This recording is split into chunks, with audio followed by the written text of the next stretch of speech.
to Freedom, episode number 47. Hello again, this is Sean Terry from the Flip to Freedom podcast, and we are on episode number 47. And if you are listening for the very first time, you picked the perfect podcast, because this one's going to rock the house, I tell you that.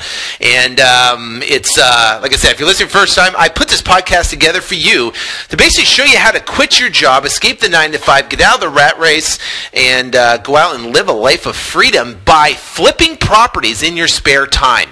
And what's flipping properties? Flipping properties is, doing it with no cash and no credit and no experience, but flipping properties is finding a motivated seller, getting the property under contract for a discount price, and then turning around and finding a buyer and then putting the two together and making the spread in between. Now, in this particular episode, we are going to talk to a gentleman by the name of Cory Smith, who just closed on his first transaction 2 days ago.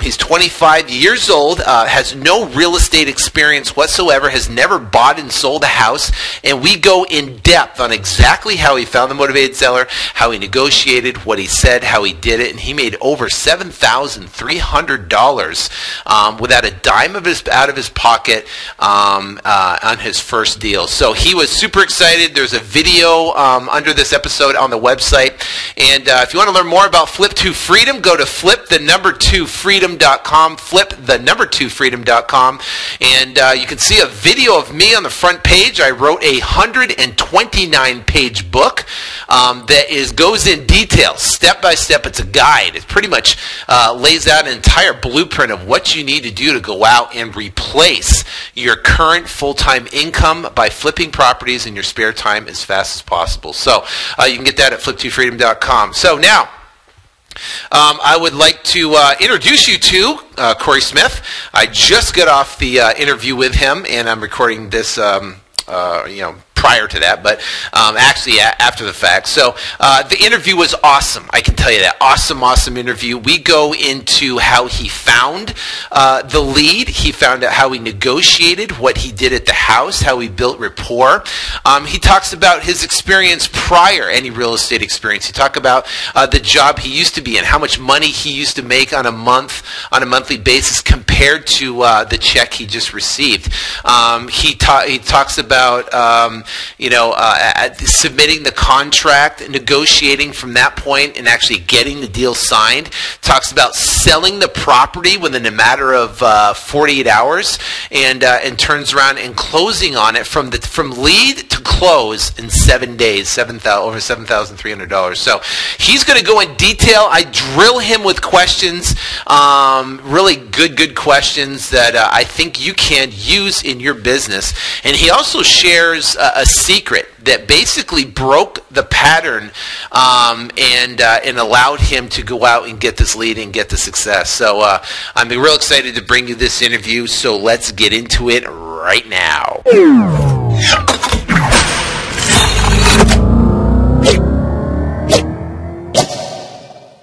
All right, I am here with an incredible gentleman that is I kind of told you about, but I'm here with him right now on the phone, and we're going to do a case study interview for you. And I'm so excited for him because he has one thing I learned about Cory here is he has he pays attention, and paying attention is probably one of the most important things because if there's a defined plan of something that works.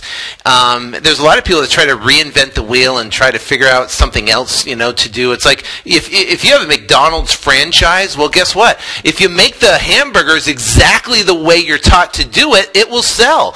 And in this business, it's the same thing. Is that guess what? There is a roadmap to follow, and if you follow that particular roadmap, you will get the different results that or the results you're looking for. So I have Cory here on the line, and he got his first check. So before we get into that, we get into the details of the case study. Cory, why don't you, first off, tell us, how old you are and what you did before. I guess what's your background?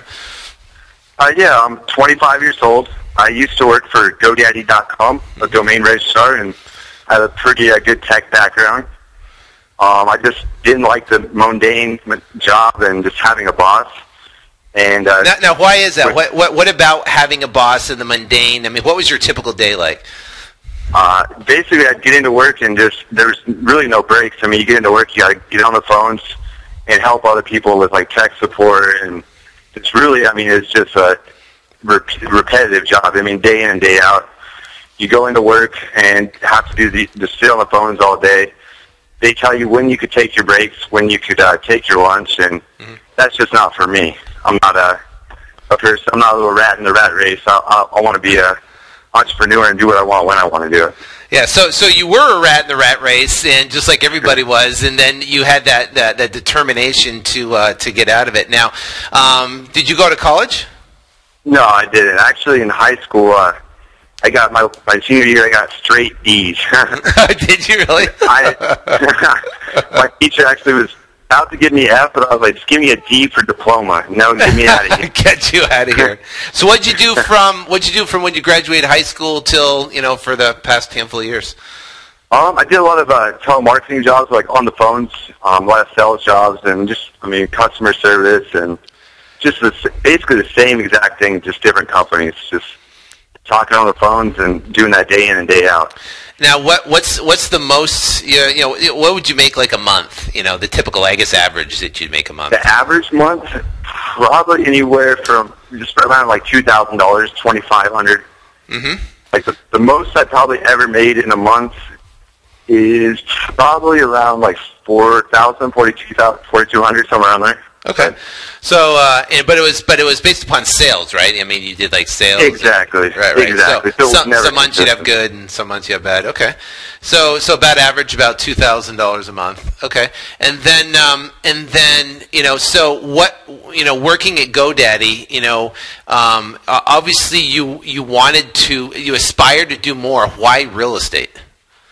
I read an article a while back. I've always wanted to be an entrepreneur, and the great thing I love about real estate is that, you could get started. You don't have to have overhead. You don't have to have expenses. And I read an article that 85% of Americans that are millionaires get it from real estate. So right. And it's not all about the money. It's more about the freedom. It's just to do what I want when I want. Right. And So when, there's two different mentalities in real estate. There's real estate. Okay, I have to have, I've got to have money. I've got to have credit to go out and buy properties, obviously, and go fix them up and sell them, or hang on to them and wait for them to appreciate. Why did you think that you was low overhead and you didn't need a lot of money to start? Why did I think that? Yeah. How did you get that idea? So a lot of people don't even know that, honestly. I actually I saw some things online, and of course you can never believe what you see online. Right. And I stumbled across your podcast, started listening to it, and found out it was working for people all across the country. So I figured if they could do it, they're breathing the exact same air that I am. If they could do it, I could do it. So. Okay, so you started doing some searching online, and you found it. Did you find it on? You find the podcast on iTunes or on Google or? On iTunes. So you found it on iTunes, and what was your first? Now, did you know you could flip properties with no money at the time when you listened to that, or was it a new concept to you? It was. I've heard the idea before, but it wasn't like set in stone. Like I wasn't sure exactly how you did it. Right. But it was one of those things that, I was kind of clueless. So. Right. So how many properties? Do you own a house right now? No, I don't. Have you ever bought or sold a house before this? No, that was actually my first one. This is your first one. So guys, if you're listening here, this whole case study is about obviously Cory Smith. 2 days ago, got his first check of how much? $7,319.81. Wow. Now that's pretty good. So that is what, 3.5 times what your normal monthly income is, on something, something like that. Now we're going to get into exactly how you did it and stuff. But I remember, obviously, and I met you when you got started in the, when you became a Flip to Freedom Academy member and got started, and we started working together. At that particular time, I remember you were just, getting in, learning how to do the marketing and learning how to do that stuff. But it took time for you. It didn't happen instantly overnight. It wasn't a 7 days and get a check for $8,000 like Mark did or something like that. But it took a little time for you to be able to, I guess, grasp the concept and get it. Or is actually another conversation we had with. I think you listened to the podcast, and what podcast was it? We talked about tithing. Tithing? I'm not sure remember which one that was. Yeah, it was like in the 30s or 40s, whatever, something like that. But for the people listening, I did a podcast on tithing, and I'm an avid believer in tithing. Tithing meaning giving at least 10% of your income, that you get. And there was a time for me when, whenever I tithe, financially everything goes great. Whenever I don't tithe, financially, no matter what I have going on, I could have tons of deals, tons of stuff going on. Financially, things go terrible. Just things pop up out of nowhere. And for me, when I was my second deal I closed, I made like $2,000, and it was smaller than my first deal of $11,000. But I went several months where I could not get a deal, and I was working my butt off. I was doing everything I could.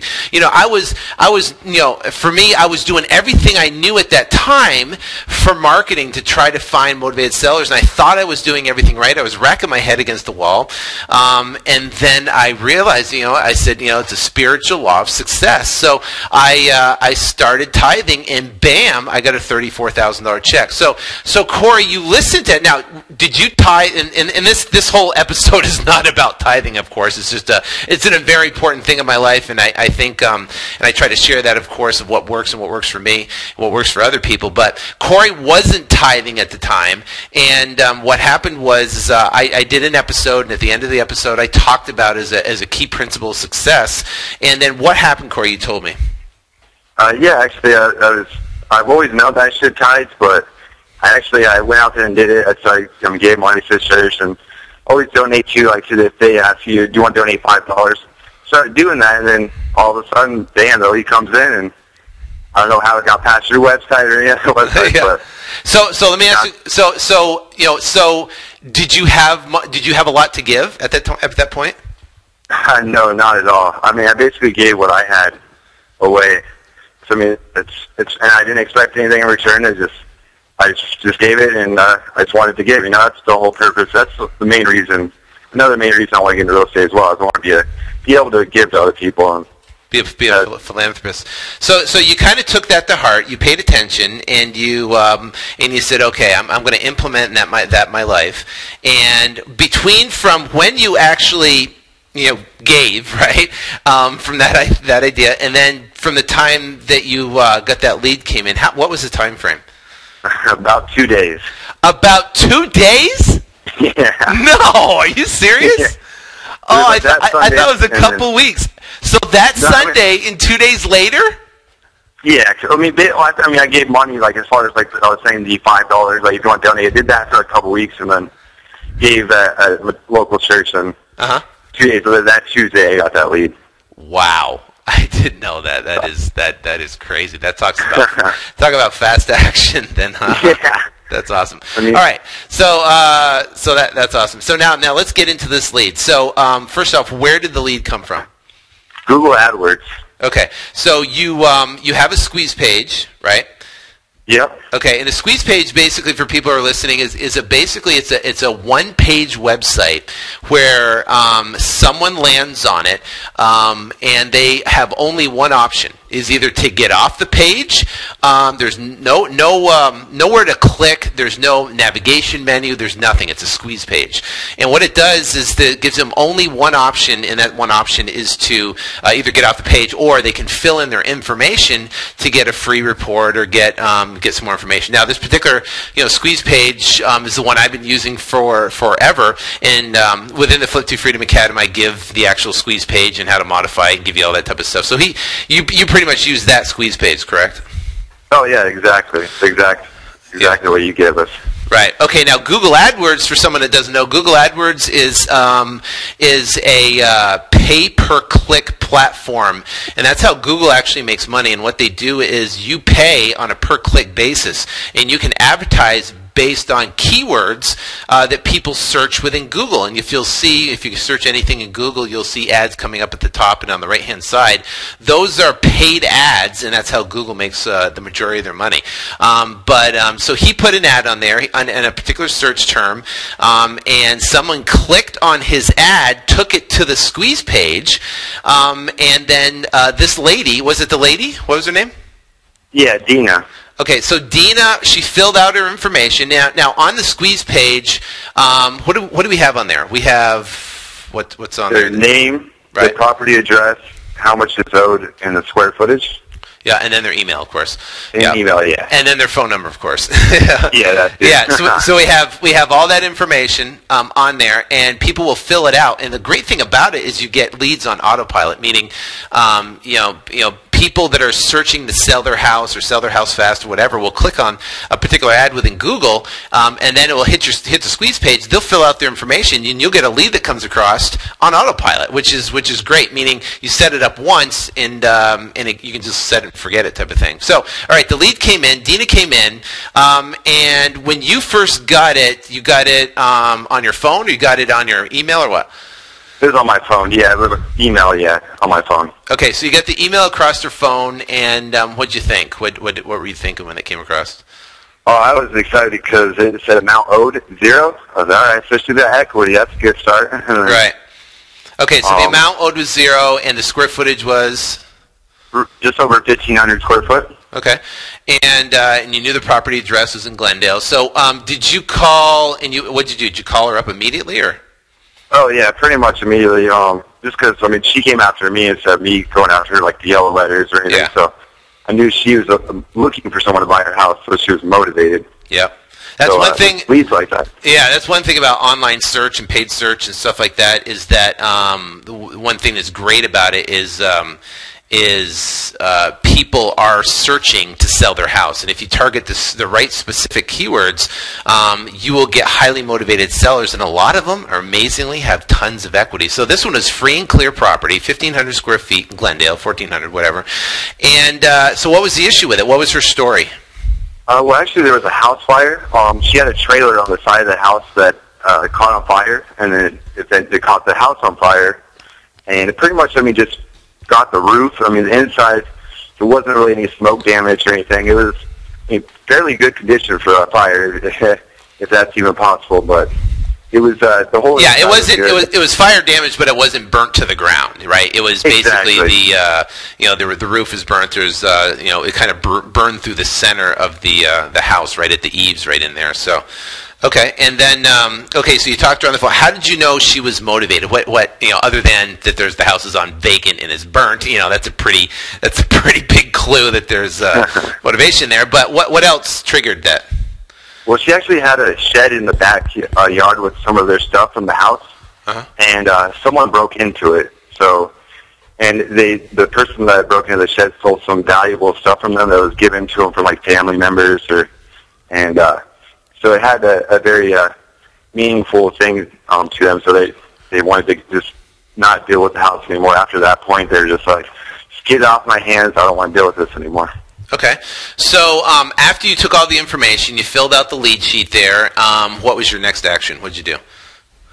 After the lead sheet, then I set an appointment to go see the property, and now, did you make a soft pass at all? Did you talk numbers at all at that time, or you just realized she was motivated, the house was burnt, it's vacant, and I just got to set the appointment?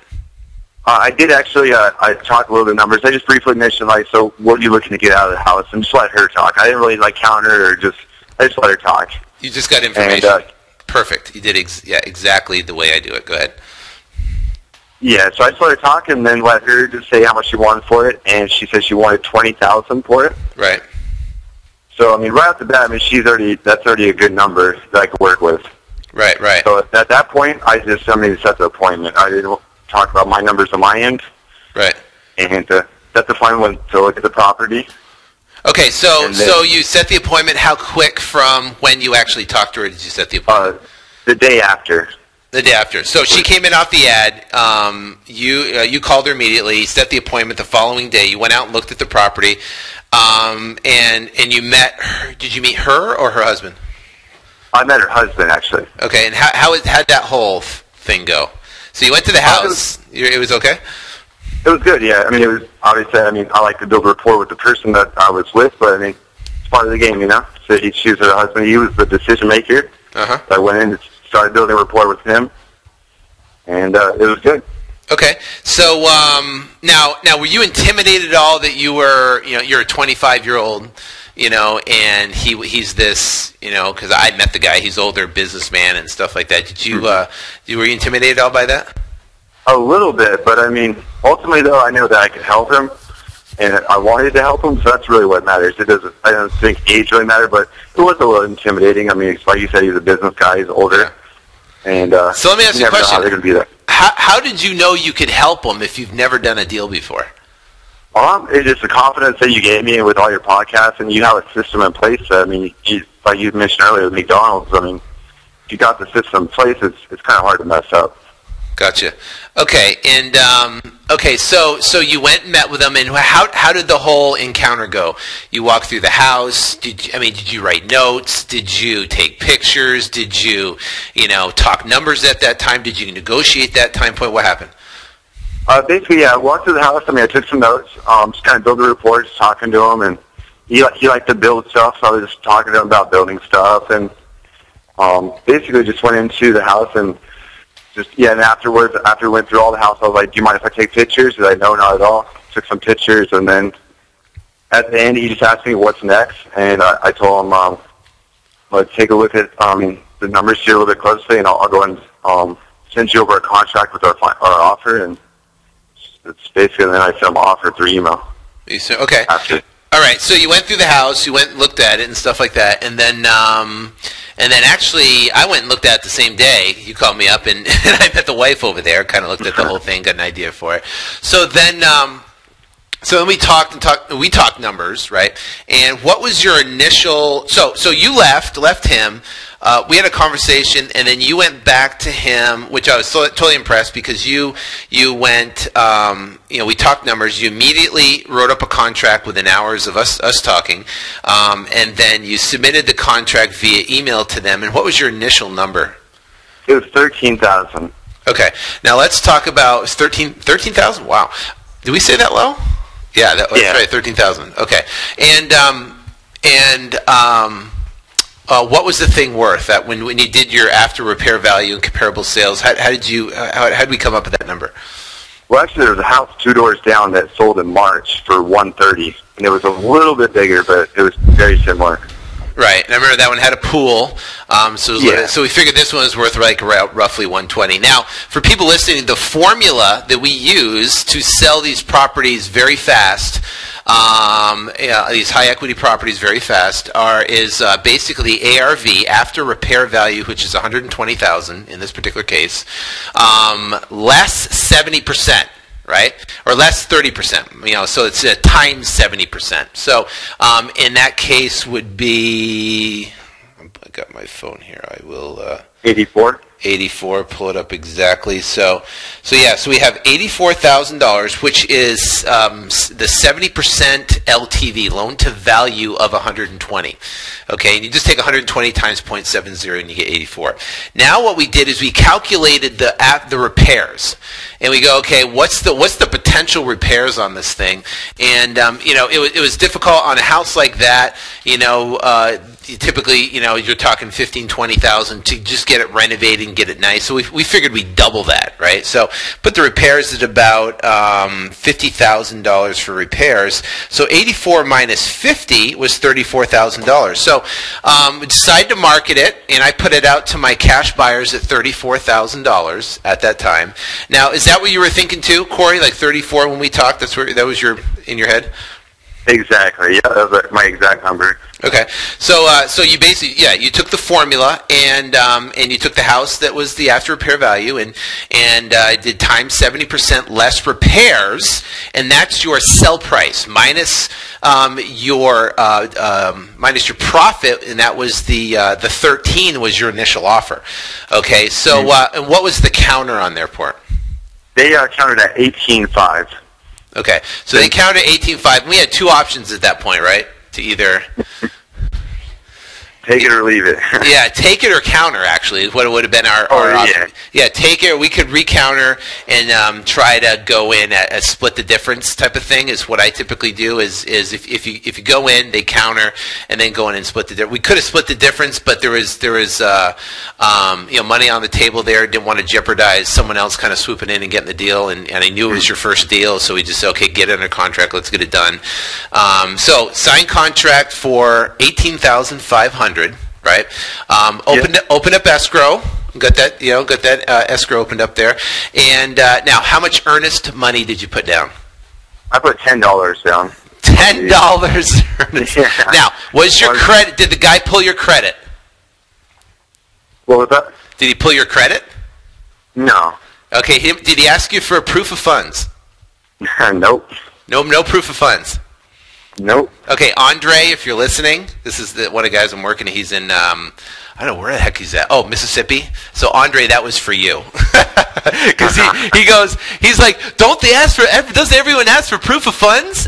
Banks ask for proof of funds. If you're flipping REOs, then banks will ask for proof of funds, right? But motivated sellers is selling houses. I have never got asked for proof of funds, and I never put down earnest money.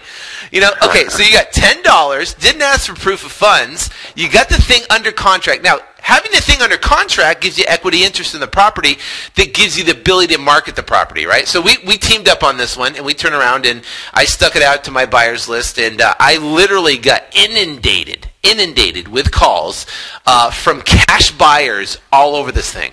And I could have sold the thing 10 times over. But got a contract on it. The guy put $2,500 earnest money down for $34,000. Didn't negotiate at all. Didn't even just like I'll take it. I got my guys over there. When can we go?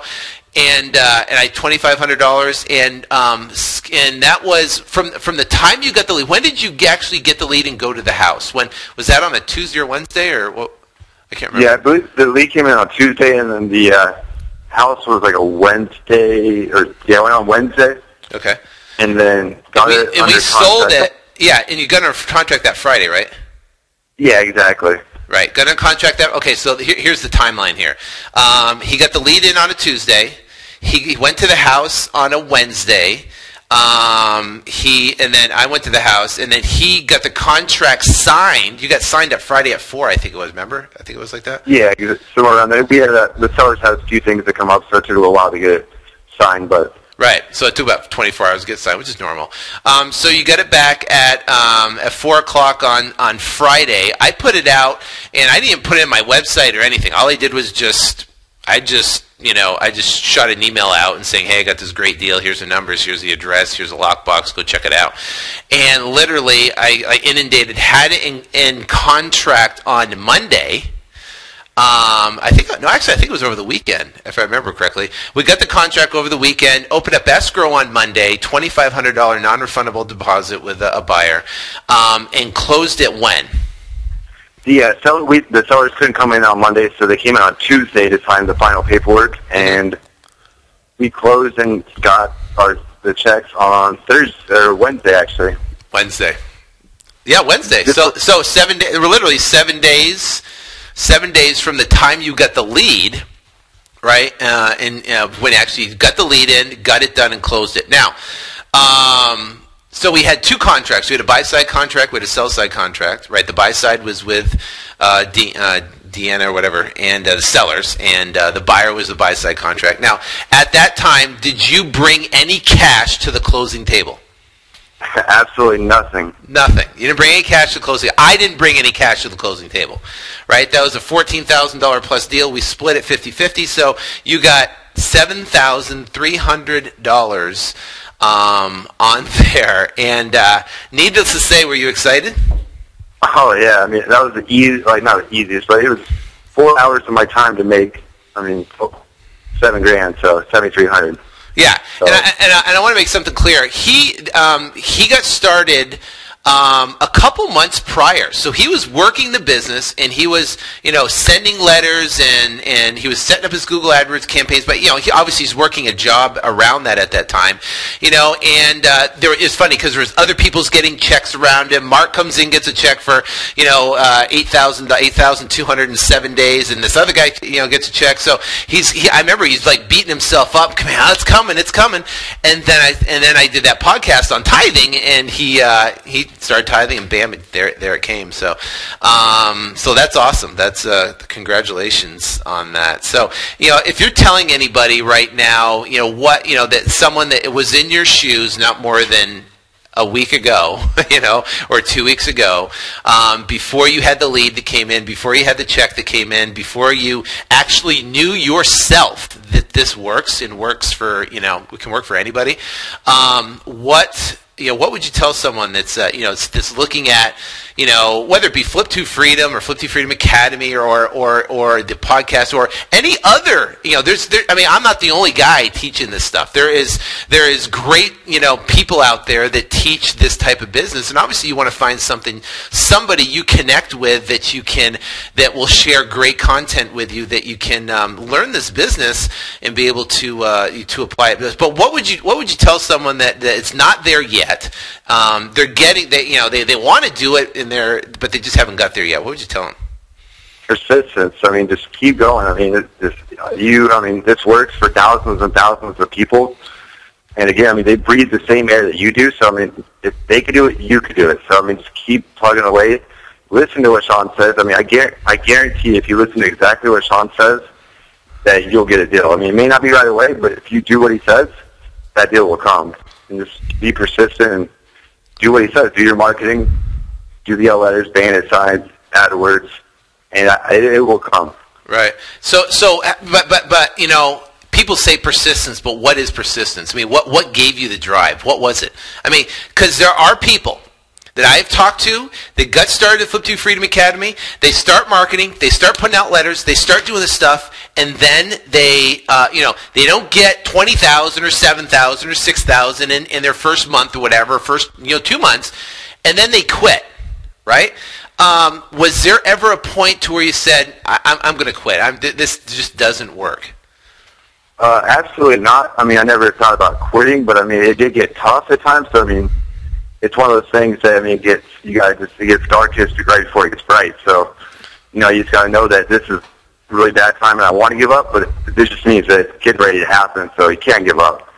Yeah, it's like the one of my favorite stories is in the book Think and Grow Rich that Napoleon Hill wrote, and he told a story about the gold digger who was out looking for gold, and he bought all this equipment, he bought all this stuff, and he went out and he dug for I don't know how many years, I can't recall exactly, but he went out and dug he had a whole family involved, moved out to California, had all his equipment and dug, and then he gave up, he quit. He quit on his dream. He quit on his inhibition to go out there and go find this gold. And then he sold all his equipment for pennies on the dollar. Sold it all and said, "I'm done. I quit. I'm cashing in. I'm out of here," and quit and walked away.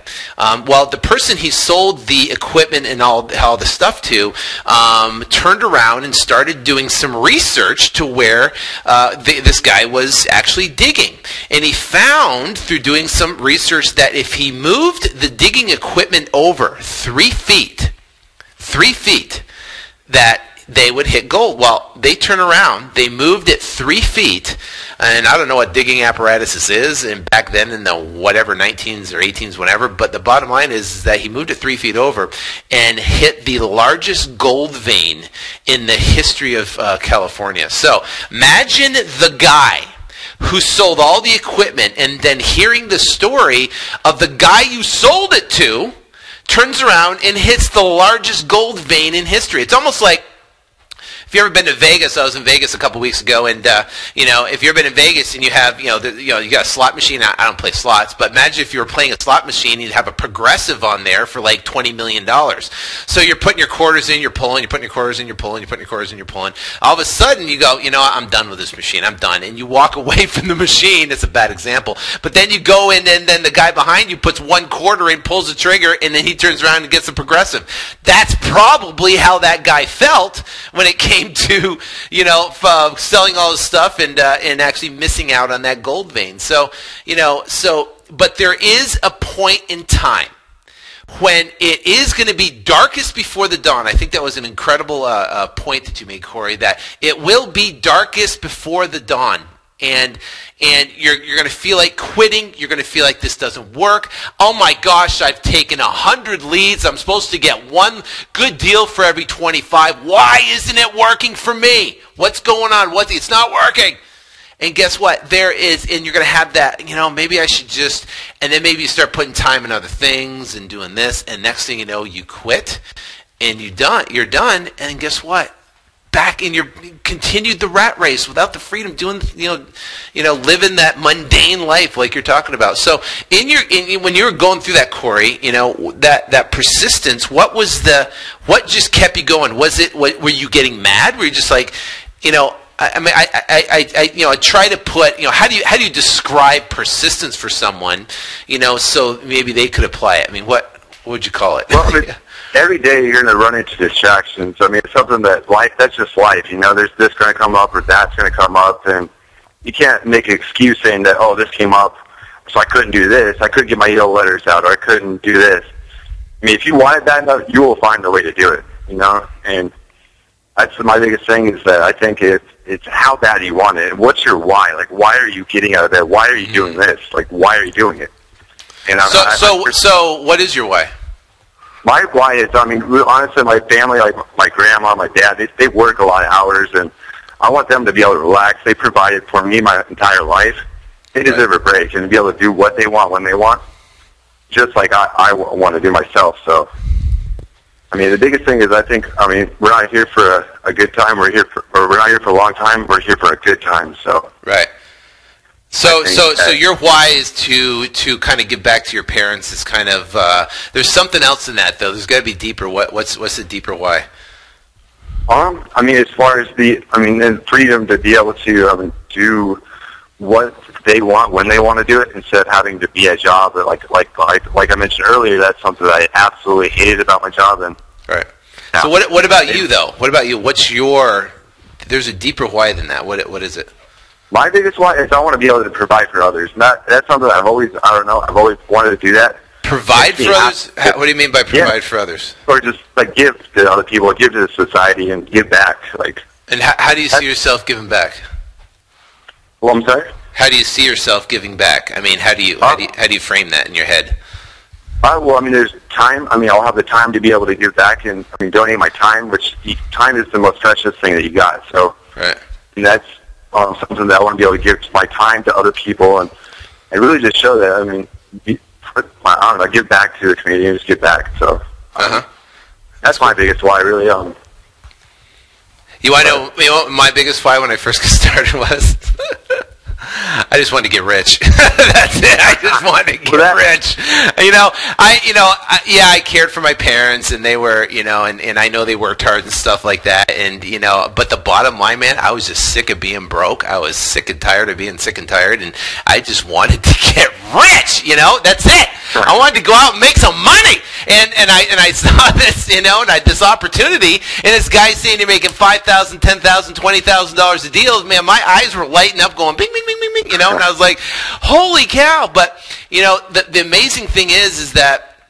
That was my just make it, just to be financially set and financially free, and then drive. But then, you get to a certain point to where then you can give back and do stuff. And I think that's, one biggest reasons why I started this podcast, this free podcast, where people can listen to it and learn from other people and learn from, to go out and apply stuff. And because this is the deal. The deal is this, is that, first off, you got to take care of yourself. Right. You got to take care of yourself. You got to get yourself financially set. You got to get yourself your goals and your things. You got to get yourself okay. Once you get yourself okay, then you can turn around and you can contribute money. You can contribute time. You can contribute so many other different things to other people to impact other people's lives in a positive way.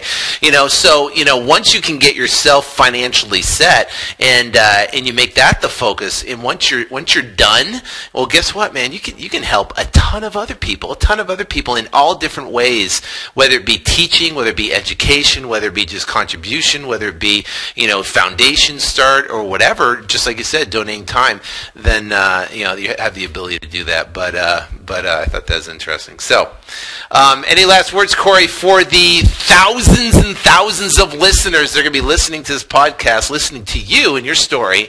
Any last remaining words that you give wisdom that you could give these people that have not yet got a first check, or maybe they have got a first check, but what would you tell them?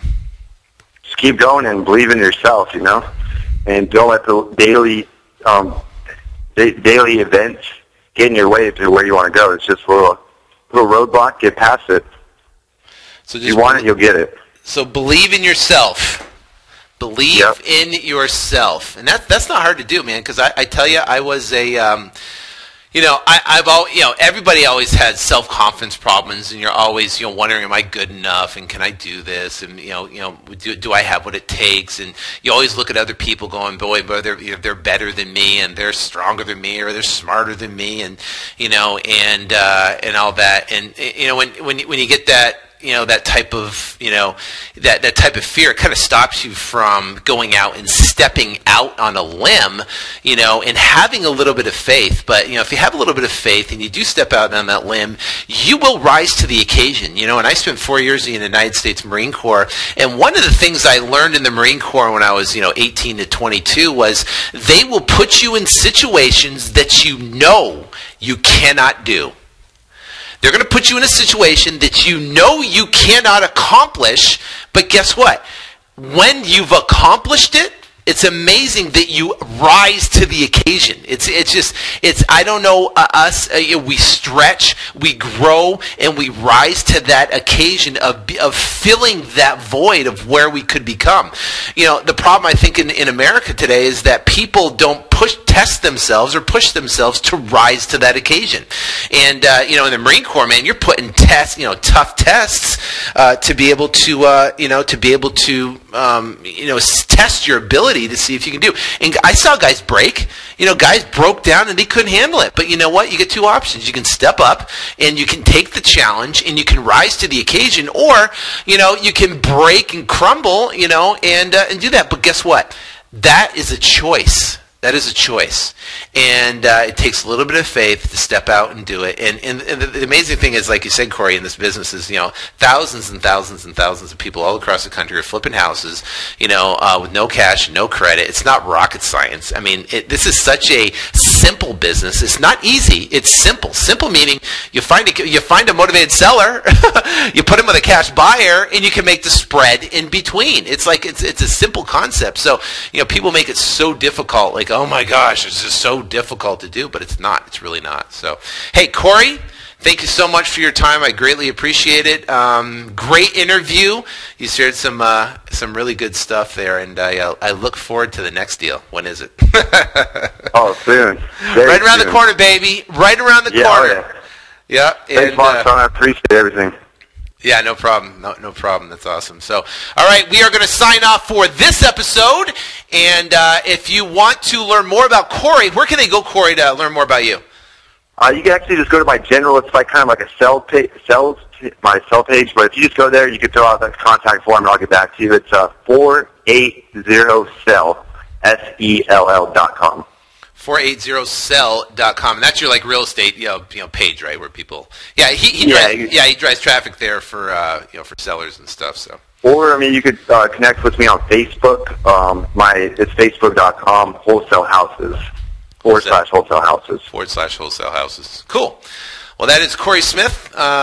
And again, thank you so much for sparing your time. Now, if you'd like to get more about the Flip to Freedom Academy, about me, then you can go to, Flip to Freedom, you can go to flip2freedom.com. And on the front page, you'll see a video of me kind of telling my story, how I get started. And there'll be a place where you can enter your email. And I will send you a free 129-page book that you can get for free and you can download for free. Now, Cory, did you read that book? Oh, yeah. What would you say for, you got that right at the beginning, right? So what would you say to someone who hasn't got that book yet? It is priceless. I mean, it tells you exactly what to do from, step one all the way through. All the way through. You don't leave anything out. The other gurus, they believe you wanting more. And that's one thing I noticed about you is that you just lay it all out, and I'm thankful for it. That's the reason I got a check is because of that. So cool, man. All right, yeah, so you can get that book at flip2freedom.com. It's absolutely free. You don't have to pay a dime for it. Just put your email in, and I will send you a special link where you can download that book for free. So we're signing off for this episode, and take care, and God bless.